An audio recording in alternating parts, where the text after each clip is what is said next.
Manish Sisodia press conference ले रहे हैं, सीधे लिए चलते हैं। लिखा है mayor to preside over the rest of the meeting की एक बार मेयर का इलेक्शन होगा और मेयर के इलेक्शन के बाद as soon as the mayor is elected he shall preside over the meeting for transaction of the rest of the business. Rest of the business का मतलब आगे जो कुछ भी होना है वो मेयर की अध्यक्षता में होगा, मेयर सीट ले लेगा।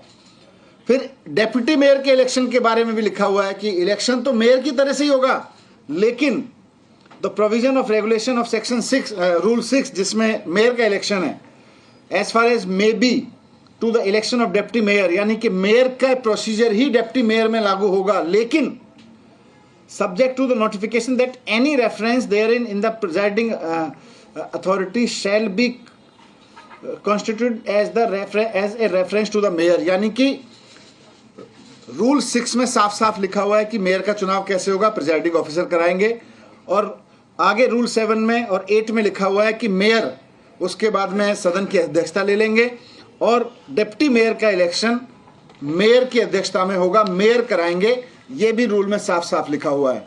इसी रूल का और इसी कानून का फॉलो करते हुए जो एलजी साहब की परमिशन से फिर नोटिफिकेशन निकाला गया था आज की मीटिंग का, उस नोटिफिकेशन में भी साफ साफ लिखा हुआ है the mayor so elected will then assume the chair and proceed to conduct the election of deputy mayor and 6 members of the standing committee as required under section 35(1) of the act. Notification कह रहा है, rule कह रहे हैं, कानून कह रहा है, संविधान कह रहा है कि साहब पहले मेयर का इलेक्शन होगा, मेयर के इलेक्शन के बाद मेयर की अध्यक्षता में डेप्टी मेयर का इलेक्शन होगा, फिर स्टैंडिंग कमेटी के मेयर का इलेक्शन होगा। फिर भी गैर कानूनी तरीके से प्रिजाइडिंग ऑफिसर ने आके रूलिंग दी कि तीनों इलेक्शन प्रिजाइडिंग ऑफिसर द्वारा कराए जाएंगे और इकट्ठे कराए जाएंगे। ये गैर कानूनी था, लेकिन आम आदमी पार्टी के पार्षदों को पता था कि ये चाहे जितना कर लें, जनता ने आम आदमी पार्टी की सरकार बनवाई है, जनता ने आम आदमी पार्टी को मैंडेट दिया है। हमारे पार्षद फिर भी चुप बैठे रहे कि तुम गलत करोगे उसके बाद भी जीतेंगे तो हम ही। अब उनको लगा कि ये तो आम आदमी पार्टी के लोग इस पे भी होने दे रहे हैं इलेक्शन, आम आदमी पार्टी के लोग विरोधी नहीं कर रहे, शांत बैठे हुए हैं। तो उसके बाद वो एक नया रूल लेकर आए। नया रूल लेकर आए कि 2 एमएलए आम आदमी पार्टी के जिनके ऊपर इन्होंने भ्रष्टाचार के आरोप लगा रखे हैं उनको वोटिंग नहीं करने दी जाएगी। ये कहां से रूल आ गया भाई? अगर ये रूल है तो सब पे लागू होगा, जिस पे भ्रष्टाचार के आरोप हैं। यहां तो लोगों के पास में कोविड के दौरान में कोविड की दवाई की जमाखोरी के भी आरोप लगाए हुए हैं भारतीय जनता पार्टी के सदस्यों के ऊपर, भारतीय जनता पार्टी के सांसदों के ऊपर, सबके ऊपर लागू करो। वैसे तो है नहीं ऐसा कोई रूल, लेकिन इसके बावजूद आम आदमी पार्टी के पार्षद आप सबने देखा चुप बैठे रहे और सोचते रहे, इंतजार करते रहे कि इन सब बदमाशियों के बावजूद, इन सब बदतमीजियों के बावजूद मेयर का इलेक्शन होने दिया जाएगा तो जीतेंगे तो हम ही, जनता ने तो हमें ही जिताया है। लेकिन भारतीय जनता पार्टी आज ठान के आई थी कि मेयर का इलेक्शन करना नहीं है। इसके बावजूद जब आम आदमी पार्टी के लोगों ने कुछ नहीं बोला और कहा कि मेयर का इलेक्शन कराओ, तो उसके बावजूद भारतीय जनता पार्टी के लोगों से इन्होंने शोर मचवा के और बिना किसी बात के फिर से एडजॉर्न कर दिया। ये है क्या मामला? ये मामला सारा यह है कि 17 साल में भारतीय जनता पार्टी ने नगर निगम में जितने कुकर्म किए, इनको पता है कि आम आदमी पार्टी का मेयर बन गया तो उसके बाद में वो छिप नहीं पाएंगे, सब सामने आएंगे।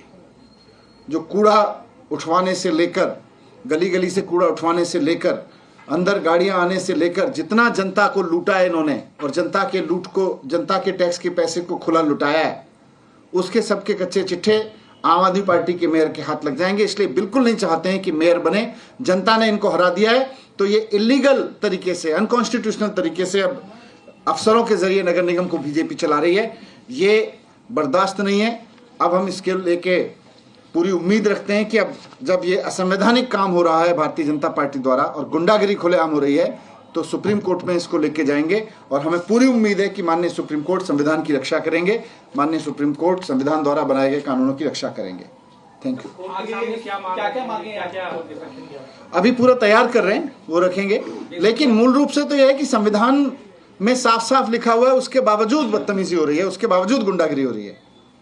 सर, पीठासीन अधिकारी का नाम बार बार जिक्र करें, क्योंकि जिस तरह से उनकी कार्रवाई हो रही है उसको आप लोग सवालों के घेरे में, तो क्या सुप्रीम कोर्ट जब जाएंगे तो उन सारी बातों को भी रखेंगे आप कोर्ट? अभी वो सारी लीगल एडवाइस ले रहे हैं, क्योंकि कानून तो साफ साफ है, जो भी लीगल प्रोसीजर है उसमें लेके हम इसको लेके जाएंगे। सर ये क्या ये चाहते हैं कि पीठासीन अधिकारी की नियुक्ति वो कोर्ट की तरफ से हो या उसकी निगरानी में, क्योंकि अभी कानून देखिए, सुप्रीम कोर्ट में जो अपील है हमारी मेन तो यह है कि साहब संविधान में जब लिखा हुआ है कि कानून के मुताबिक मेयर का चुनाव होगा और मेयर आगे कार्रवाई करेंगे, तो मेन तो रिक्वेस्ट है कि साहब मेयर का चुनाव तो कराएं। ये बहाने मार मार के भाग रहे हैं।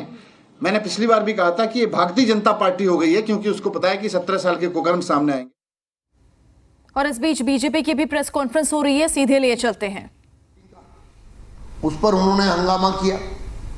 उन्होंने यहां तक हंगामा किया कि जो मतदान की प्रक्रिया प्रोटेम स्पेशल ऑफिसर ने डिसाइड की, उस पर हंगामा किया। यानी एक विषय पे हंगामा नहीं किया, लगातार हंगामा करते रहे। और जैसा आज सुबह हमने आपको बताया था कि वो भाजपा के पार्षदों को खरीदने के लिए जो शराब घोटाले में जो पैसा उनके पास आया, 2-2, 4-4 करोड़ रुपए एक वोट के लिए दे रहे हैं। और स्टैंडिंग कमेटी में वोट डाली जाए, यहां डाली जाए, वहां डाली, इसकी बात कर रहे हैं।